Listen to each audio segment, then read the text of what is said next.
Stop. You need to understand a chilling truth. Every day your money is being stolen. Not by gun, not by knife. It's over.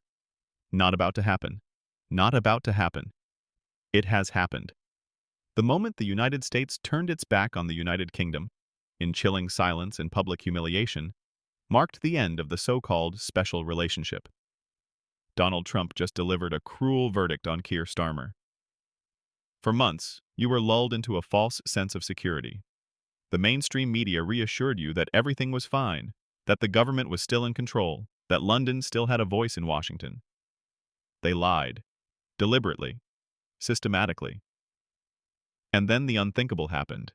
The White House didn't just ignore Downing Street. They crushed it in front of global cameras. No phone calls, no reception, no respect. There was only a deadly silence and a clear, unspoken message. Britain no longer mattered. He shattered decades of diplomatic norms, calling the current British Prime Minister not an ally, but a burden and a figure utterly worthless on the world stage. Think of the consequences. The U.S. is Britain's most important partner. Yet, while Trump shook hands with Asian and European leaders, he slammed the door in Starmer's face. Why? Because the final bill for all the insults the Labour government had hurled at Trump throughout 2024 was now due. Rumors in Washington confirm that Trump has ordered his team to completely ignore the British government. The defining moment of this crisis occurred just 48 hours ago. While leaders from Hungary, Argentina, and Israel were warmly welcomed at the White House, where was Keir Starmer? Nowhere. He was completely ignored. Instead, Trump did the unthinkable. He invited Nigel Farage, Starmer's fiercest opponent, to a private dinner at Mar-a-Lago, praising him as the true voice of the British people. This wasn't just a breach of diplomatic protocol. This was a calculated political assassination. Trump was essentially declaring that he didn't recognize Starmer as the legitimate representative of the United Kingdom, bypassing Downing Street to speak directly to the populist opposition. But if you thought diplomatic coldness was bad enough, prepare yourself. Words are one thing. Economic destruction is another. This wasn't a slip-up. This was political punishment. A direct message to the London elite: you chose the wrong side. What the people haven't been told is that all of this has been planned for a long time. Every taunt, every arrogant statement, every time the ruling class believed they were more moral, more civilized, more superior, it was all recorded. And now, the bill is due. No guns, no bombs falling. But a war is beginning, an economic war, a war of influence, a war of power. And at the forefront, your wallet. Trump's tariffs, which mainstream media once dismissed as populist rhetoric during his 2024 campaign, have now become a terrifying reality in 2025. President Trump has officially signed an executive order imposing a universal basic tariff of 20% on all imported goods. And yes, due to the complete collapse of bilateral relations, the UK is not exempt. Look at the carnage in the markets. The UK Office for Budget Responsibility, OBR, published a shocking report this morning that reads more like an autopsy than an economic forecast. Under this new punitive tariff regime, the UK economy is projected to shrink by £22 billion in the next fiscal year alone. This isn't a recession. This is a catastrophic event. The giants of British industry are collapsing. The automotive industry, the heart of British manufacturing, is in free fall. Jaguar, Land Rover, and Mini have reported a 25% drop in their U.S. sales forecasts. Why?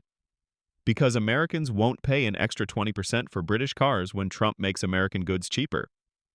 Pharmaceutical companies like AstraZeneca aren't just complaining, they're taking action. They're threatening to move key research centers to Boston, Massachusetts, to avoid taxes. This is an epic brain drain. And what about the countryside? British farmers, already strangled by the Labour government's devastating inheritance tax changes, now have no escape. Their high-end exports, whiskey, cheese, beef, are now being devalued in the U.S. market.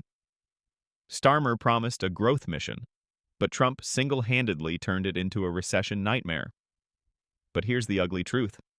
Downing Street refuses to acknowledge. It was entirely avoidable. The reason British workers are losing their jobs isn't just economic, it's ego. Sources close to the White House confirm that Trump only offered one simple condition to begin trade negotiations: the immediate resignation of Foreign Secretary David Lammy, who had publicly insulted Trump for years.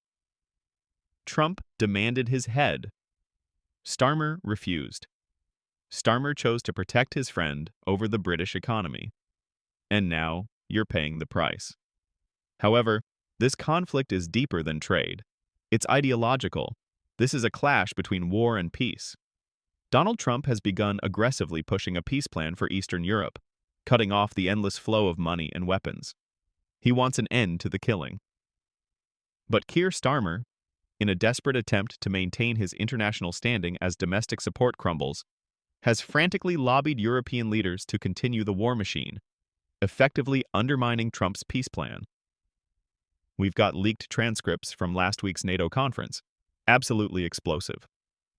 According to these documents, Trump allegedly pointed directly at the British delegation and yelled, "You want World War III because your own economy is a disaster. You need a distraction, but I want peace." Consider that. The US president was essentially accusing the British Prime Minister of being a warmonger, using the blood of foreigners to cover up domestic failures. For a Labour Prime Minister to be outmaneuvered by Donald Trump on the issue of peace, that's a political disaster on a historical scale. And if that wasn't terrifying enough, we have to talk about the betrayal within the Five Eyes alliance. Don't forget the Chagos Islands scandal. Despite clear warnings from the Pentagon, Starmer pushed through the deal to return sovereignty to Mauritius, a known ally of Beijing. Marco Rubio, now firmly established as U.S. Secretary of State, issued a statement yesterday that sent shivers down the spines of every British citizen. The United Kingdom has compromised the security of the Diego Garcia military base. We can no longer trust London to share intelligence if they hand the keys to our enemies. Do you understand what this means? The Five Eyes Intelligence Alliance, the cornerstone of Western security, is dying. The U.S. is now considering restricting Britain's access to top-secret military satellite data. Starmer didn't just annoy Trump. In the eyes of the U.S. administration, he threatened U.S. national security. The White House no longer sees the Labour government as a troublesome ally. They see it as a security threat. Starmer alienated his closest partner, ceded strategic assets to China's sphere of influence, and brought the economy to a standstill, all in less than 2 years. Finally, the culture war front has opened. Elon Musk, now head of Trump's administration for effectiveness, is relentlessly exposing the suppression of free speech in Britain. Musk tweets daily to millions of followers about British citizens being arrested for Facebook posts, labeling Britain a totalitarian police state. And make no mistake, when Musk speaks, Trump listens. The narrative in Washington is now rigidly framed. Britain is a land of high taxes, low growth, and no freedom. Starmer is completely isolated. Europe is fracturing. America is turning its back. The economy is bleeding. For 10 Downing Street, the words are clear on the wall. This is no longer just a diplomatic squabble. This is a crisis of survival. While America is booming under Trump's America First doctrine, Britain is sinking into stagnation. Starmer bet on the wrong horse, and now he's a political corpse on the world stage. He has only 2 humiliating options. Option 1, swallow your pride, fire David Lammy immediately, and fly to Mar-a-Lago to publicly apologize on television. Option 2, stubbornly cling to power, dragging Britain into an economic abyss caused by U.S. tariffs, leading to an inevitable vote of no confidence. So I have to ask you, can the British economy survive 4 years of Donald Trump without a trade deal? And is Keir Starmer now a national security threat that needs to be eliminated? Do you think Trump is right to punish the United Kingdom? The whole world is watching.